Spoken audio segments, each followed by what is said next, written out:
ang nangyari sa buhay ng hari ng kontrabida na si Paquito Diaz. Si Francisco Bustillos Diaz Sr. o nakilala sa pangalang Paquito Diaz ay ipinanganak noong May 28, 1937 sa Arayat, Pampanga at ang kanyang mga magulang ay sina Maria Bustillos at Silvino Diaz na isang Mexican-American.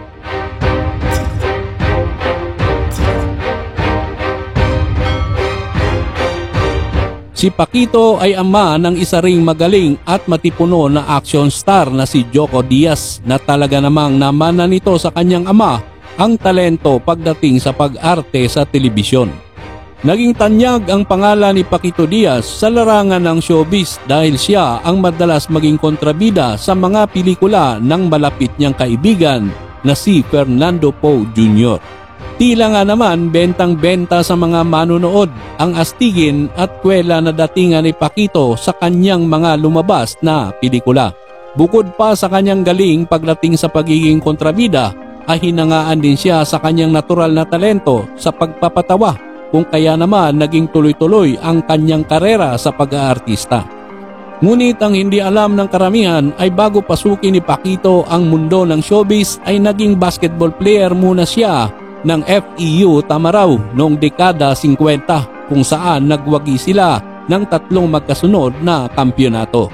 Sa pagiging aktibo sa paglalaro ng basketball ni Paquito ay dito naman niya nakilala ang kanyang teammate na si Sergio Santiago na isa ring palang director at producer ng pelikula. Dito ay binigyan siya ng maliit na role sa pelikulang pinamagatang Mr. Basketball na pinagbibidahan naman ni Bob Soler at kahit na maliit na role lamang ang ginagampanan doon ay agad siyang nakitaan ng natural na talento sa pag-arte. Dito na nagumpisa ang kanyang karera sa industriya ng showbiz at unti-unting iniwan ni Paquito Diaz ang paglalaro ng basketball upang harapin ang kanyang tadhana sa pag-arte. Dahil sa angking talento nito ay agad tumatak sa isipan ng mga Pilipino ang pangalan ni Paquito bilang numero 1 kontrabida sa mga pelikula. Ngunit sa kabila ng kanyang mukha sa showbiz, ang hindi alam ng mga tao, si Paquito ay isang mabait, matulungin sa mga mahihirap, responsableng asawa at ama at mabuting kaibigan sa totoong buhay. Lumipas ang panahon, sa hindi inaasahang pangyayari ay biglang nagkaroon ng karamdaman si Paquito at dito na nga nag-umpisang bumagsak ang kanyang karera sa showbiz. Madami ang nagulat nang makita nila si Paquito na biglang bumagsak ang kanyang matipunong katawan dahil sobra ang pagpayat nito at nangangalumata. Malayong malayo sa matipuno niyang pangangatawan noong siya pa ay aktibo sa showbiz. Dahil dito ay naubos na ang kanyang ipon kung kaya naman napagpasyahan nila ng kanyang asawa na ibenta na ang kanilang bahay at lupa pati na ang kanilang natitirang kotse.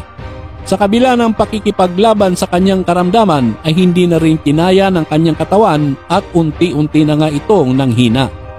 March 3, 2011 sa edad na 78 ay tuluyan na ngang namaalam ang batikang aktor na si Paquito Diaz. Talagang anamang kahanga-hanga ang kanyang ginawa sa mundo ng showbiz, kung kaya naman hindi maitatanggi na isa siya sa mga matitibay na haligi ng industriya ng pelikulang Pilipino. Hanggang dito na lang muna tayo mga kaistorya. Kung inyong nagustuhan ang istoryang ito, maaaring mag-like, comment at mag-subscribe sa ating munting channel.